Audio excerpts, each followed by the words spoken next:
Halo, Assalamualaikum. Selamat datang kembali di channel Siwar TV. Kapabel dan berprestasi, ini bukti kalau Risma layak jadi mensos. Ditulis oleh Ferry Padli dari siwar.com.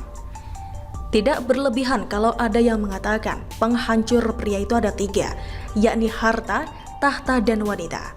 Sampai-sampai sebuah grup musik asal Bandung, The Changcuder, dalam lagunya pernah menegaskan kalau wanita itu racun dunia karena dia butakan semua. Terbukti kok banyak pejabat yang reputasinya hancur karena wanita.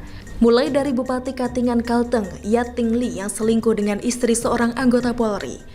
Sampai Aceng Fikri, si mantan Bupati Garut yang menikahi gadis 18 tahun bernama Fani Oktara. Koplaknya, pernikahan Aceng dan Fani itu umurnya hanya 4 hari saja, lantaran Aceng menuding Fani sudah gak perawan lagi. Tidak hanya itu saja, dai kondang AA Jim juga rusak reputasinya karena wanita. Kala itu pendakwah yang juga pendukung Anies tersebut nekat poligami dengan janda beranak 3 yang jauh lebih cantik dari istri tuanya.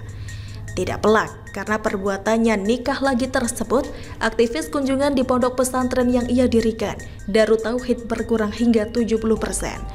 Para suami tentu gak mau dong membiarkan istrinya ikut pengajian bareng Ustadz poligami.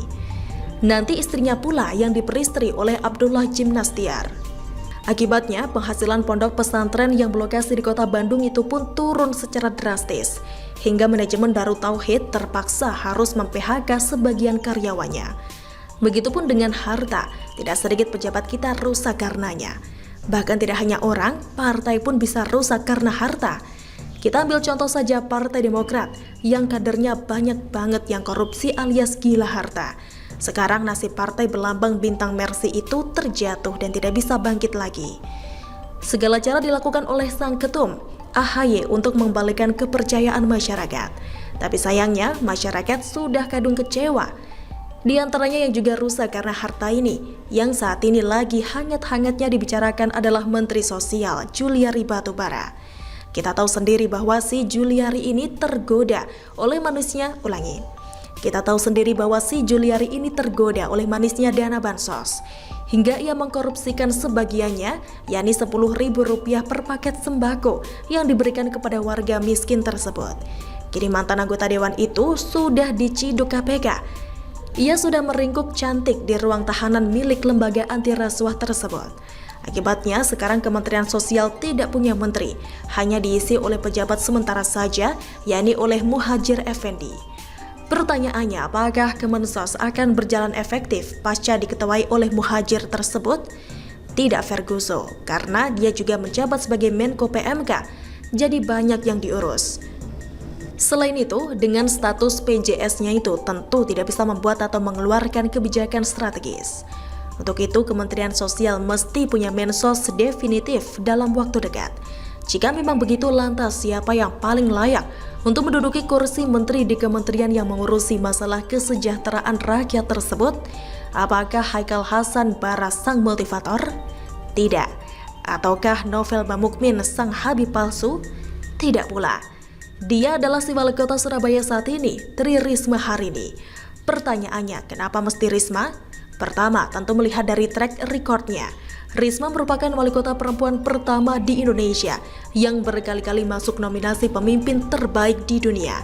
Seperti yang pernah disampaikan oleh mantan Menteri BUMN, Dahlan Iskan, bahwa ketika orang berprestasi di suatu tempat,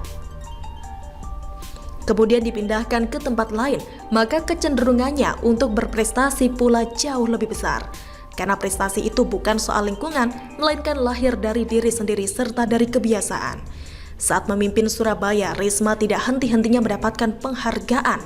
Mulai dari meraih Adipura 9 kali berturut-turut, yakni sejak tahun 2011 silam. Di samping itu, ia secara individu juga tercatat beberapa kali mendapat penghargaan di tingkat internasional. Mulai dari masuk nominasi 10 perempuan inspiratif di dunia, versi majalah Forbes, hingga menyandang penghargaan sebagai Ideal Mother Awards dari Islamic Educational Scientific and Cultural Organization atau Organisasi Kerjasama Islam yang bermarkas di Rabat, Maroko pada 2016 silam. Termasuk juga ia pernah meraih penghargaan Bung Hatta Anti-Corruption Award berkat kerja kerasnya melawan korupsi di kota Surabaya. Artinya apa? Risma ini orang bersih dan termasuk pejuang anti korupsi, sehingga ia cocok mengisi pos kementerian yang sebelumnya ditinggalkan oleh menteri pelaku korupsi. Dengan dia jadi Mensos, diharapkan marwah Kementerian Sosial kembali membaik setelah sebelumnya sempat tercemar 2 kali. Selanjutnya, Risma merupakan kader PDIP, sehingga dengan dia ditunjuk jadi menteri oleh Jokowi, jatah menteri PDIP sebagai partai pengusung tidak berkurang. Dengan demikian, tidak akan menimbulkan protes di kalangan internal partai berlambang banteng moncong putih itu. Terakhir, Jokowi sebenarnya sudah kesemsem sama Risma sejak lama. Dari dulu dia sudah berusaha untuk memboyong ke kabinet. Hanya saja Risma kala itu masih menjabat sebagai wali kota, sehingga ia lebih memilih untuk tetap mengurus kota Surabaya daripada jadi menteri. Sekarang, masa jabatannya sebagai orang nomor 1 di kota pahlawan itu sudah hampir habis. Jadi merupakan momentum yang tepat bagi Risma untuk berkarya di tempat yang berbeda, supaya tidak disebut katak dalam tempurung gitu. Kura-kura demikian. Bagaimana menurut Anda? Silahkan tulis komentar di kolom komentar. Jangan lupa untuk like, subscribe, dan share. Siwar TV pamit. Wassalamualaikum warahmatullahi wabarakatuh.